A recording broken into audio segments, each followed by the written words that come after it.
Hey guys, and welcome to another episode of Road to Elite. If you haven't seen the previous episodes, then check them out on the channel. Whilst you're there, subscribe. I've got loads of FIFA videos on there with loads more coming up, including lots of new series you won't have seen on any other channel before. I'm also thinking of doing a giveaway soon for subscribers only, probably if I hit 250 subs, so subscribing would make you eligible for that, as well as helping me bring that giveaway to you quicker. If you do want me to do that giveaway, then leave a like on this video as well. So if you haven't seen any of this series already, check out the first episode to see an in-depth run through the rules.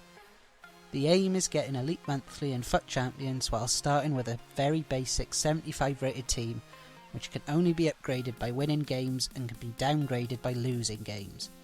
Every win gains me 2 improvement points, and every loss -1 improvement point.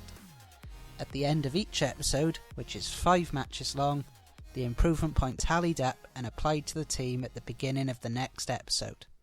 Right then guys, so at the end of the last episode, we had 4 improvement points to use. That was after winning 3 of our 5 games in the last episode. So I've decided to make 2 changes with those 4 points, which is why there's 2 spots on the bench currently free. So Benalouan and Joe Ledley are the 2 players that I'll be improving. So they'll both drop to the bench and replace the 2 of the 75 rated players that were there originally. So I have 4 points to spend. So first up, we're going to bring in Kabasele at centre back, who's got some phenomenal stats for a 76 rated centre back. Much better than Benalouan, just his passing is the only thing worse. So that's 1 improvement point spent there. Then we're going to bring in Victor Wanyama at holding midfield then. 3 points spent from as an improvement from Joe Ledley. I know some people might not be keen on him because he's lacking a bit of pace, passing's poor, but I like when you have the big physical players in that midfield, holding midfield position, they just seem... So they're the changes, and that is how our record is currently looking this weekend. 6 wins out of 10. So it's a decent start. I'm happy if we average 3 wins an episode. I think I said that. I've said that in previous episodes. So we're going to get into the games now. There'll be 5 matches as always. So our first opponent actually has a fairly average Serie A team. You come up with a lot. Usually come up against a lot better than this. So I needed to make this count. So we came close in the fairly early on. There's keeper coming out well, making a good save. Leroy Fer made an interception then, playing Andre Gray into the box with some great strength, and we got a penalty for that, which maybe a little harsh. I think he was grabbing onto me, but he ended up almost looking like he headbutted me to give away a penalty. So I'll take that, bit of luck. So we didn't get the arrow. We don't seem to get the arrow much.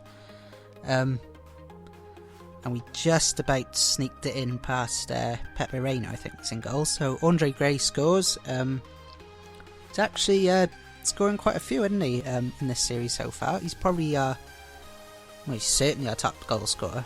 So just before half time, Callum Wilson was played in on goal and made absolutely no mistake and finished it to make it 2-0 just before half time. I might be wrong, but that might have been Wilson's first goal. Actually no, I think he did pop up with a goal or 2 in the previous episode. So 2-0 at half time, and a bit of walk in the park in the end. We were able to pop the ball around nicely in midfield without any real closing down. Ended up Leroy Fer being played in on goal, who slotted it past his keeper. Maybe it was the 4-4-2 formation he was playing. Doesn't really work against the diamond. I don't really know, but it was easy, put it that way. 3-0 up just after half time. He wasn't really pushing, and that is how it finished. We barely had any shots, to be fair. They just all went in. So we didn't dominate the game, it's just it was comfortable because the chances we created were very good chances. So on to the second match now. A stronger team, 83 rated. He had Verratti with no chemistry, which made little sense to me. but it didn't really matter because he wins the ball back there. And poor defending, I don't know what else to say about that one. Emre Can finishes it off, so he goes 1-0 ahead. Shortly after, the ball was from a corner, pinging around. Sterling turned me way too easily, and I think the keeper should have done better there because it wasn't right in the corner. But he smashed it past him. Heaton, not even coming close to it. So 2-0 down. So can we get the comeback? So it took a while, but into the 72nd minute, we managed to grab the first one, pull it 2-1 back, and very shortly after, it was 2-2. Callum Wilson managing to nick the ball and finish it off to bring it back to 2-2. So we managed to at least come back from 2 goals, but now we wanted to get the win. So again, basically straight from kickoff, he was on the attack. Great block by new signing Cavaselli, and then the counter attack was on. And it was Victor Ababa, who we brought off the bench, was able to race through, play it across, and there was Callum Wilson. 3-2 up now. Surely, after being 2-0 down, we wouldn't mess this up. I mean, surely.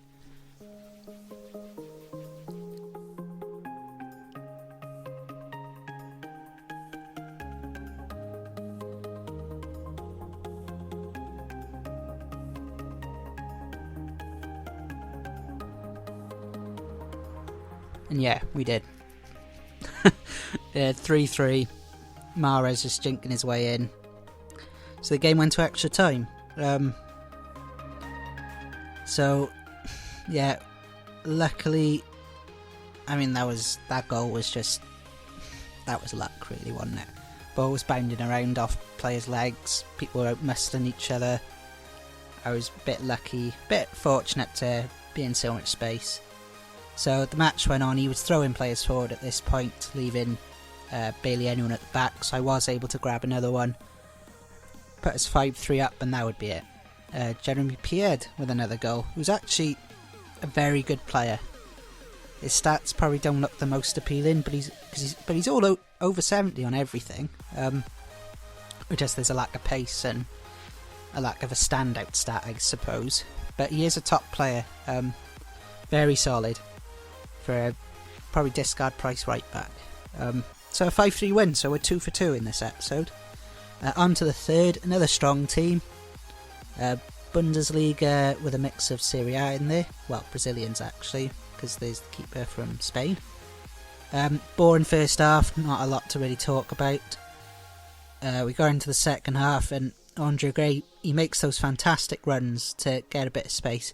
He brought his keeper out, which I'm not sure if that's his tactic or not, but managed to take the shot early, and it was a great finish by Gray, who is absolutely he's been fantastic. And that was such a bad game. That's all I'm going to show you. It was 1-0. You saw the stats there. He didn't have a shot on target, but I only had 4 shots in total. Poor game, but I don't care. If I'm winning games, I don't care how poor they are. So into the fourth, strongest team we've played this episode. Higuain, Di Maria, Modric, Gundogan, quite a few 85 rated players and higher. So we came up against a strong team. Again, we managed to keep this one tight for the majority of the game, because I think we were on the back foot in this one. But it was Andre Gray opened the score in the 82nd. Oh, not the 82nd, sorry, my eyesight's dreadful. Opened it early on, actually, didn't he? I'm talking absolute rubbish. I'm getting the games mixed up. Sorry for that. But we did take the lead. We were on the back foot in this one. I didn't make that up. Andre Gray managed to make it 2-0 around the 65th minute after some good work from Leroy Fer, and that's how it finished. So 4 wins from 4 in this one. So we were on for a perfect episode. We just had to win this 5th game. And the team we came up against was it's a good team. It's better than my team. But I've come up against better. So yeah, and obviously go in for this one. That free kick tactic seems to work quite often. When you don't close them down, you put someone on the line, it's hard to get up and close down a short free kick. So we won 1-0 up in this one. Some poor passing there, and then some nice link-up play from himself. Renato Sanchez, little ball into Hahn, who finished it off. I can't complain. It was a decent goal. So this one, it went to 1-1. Shortly later, though, the forwards, they've got a lot of pace and they're decent finishers. Yeah, little luck there. Off the post, rebounded to his defender, didn't clear it. He probably was pressing to clear it. Wilson nabbed it in to make it 2-1. So these two strikers, they're fast and they work really well. I can't see myself upgrading them for a long time. But we dominated their matches, the stats show, and thankfully we're actually winning the games we're dominating. So that's 5 wins and 5 matches in this episode, which is, I mean, it's fantastic, isn't it, with the team I'm using? I can't be any happier. So that means we're on 11 wins from 15 matches, which is better than I was expecting at this stage, I suppose. I mean, the target is elite for the month, as there's 5 weeks, I think, in this December FUT Champions month. It means we need to average around 23 wins per weekend. So 11 after only 15 matches is pretty good going. So also, thanks to those 5 wins, we get the maximum number of improvement points we possibly could for a single episode. So 10 improvement points there, because we get 2 per win. So that's a lot, because we could theoretically upgrade like one of the 75, 76s all the way up to an 85 or an 86, or we could spread the points out. So, bit of a dilemma really, what to do. Because I think in the long term, upgrading multiple players is the way to go.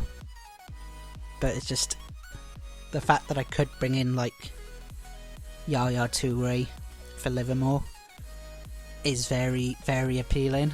But I think I'm most likely to make a couple of changes instead. So get the whole team like boosted up a bit.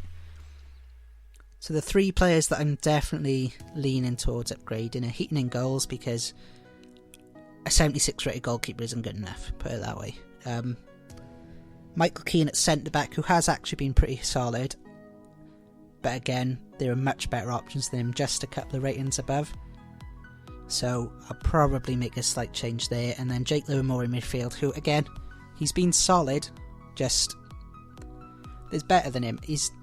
We started well, but my problem with FUT Champions, I don't know if anyone else has this problem, is I tend to start well and go on a right bad slump then, like halfway through towards the end. I think my main problem is I don't fit enough games in on the Friday and Saturday, so I'm left with a load of games on the Sunday. So usually if I'm on a bad streak, I like to just put the controller down, come back to it later. But you can't afford to do that when you've got such little time to get the games done. So I'm thinking if I can bring in some improvements now, because I think if I'm using this team, like when I'm trying to fit in so many games on one day, that's when the losses are going to start piling up. So I'm not a top player or anything. I'm using a poor team and I'm not even the best player. It's just a little experiment to see like what you can get away with. Yeah, that's going to be it for this episode. Those changes will be made made at the start of the next episode as always. Let me know in the comments what changes you would make to this team with the improvement points in this episode. Also let me know what you think of the series so far, whether you're enjoying it or not. What changes you would make to not only improve the series but to improve the quality of my content as well. I'm still really new to all of this, so any advice would be greatly appreciated. Also, if you could leave a like on this video if you enjoyed it, and then subscribe for more FIFA videos, because because liking and subscribing is free and quick to do, isn't it? So why not help me out by just by doing both? It would be incredibly grateful of you. So yeah, thanks for watching this episode. Episode 4 will be coming very soon. And yeah, I hope you'll be back to watch that one when it's out. So yeah, thanks for watching, guys.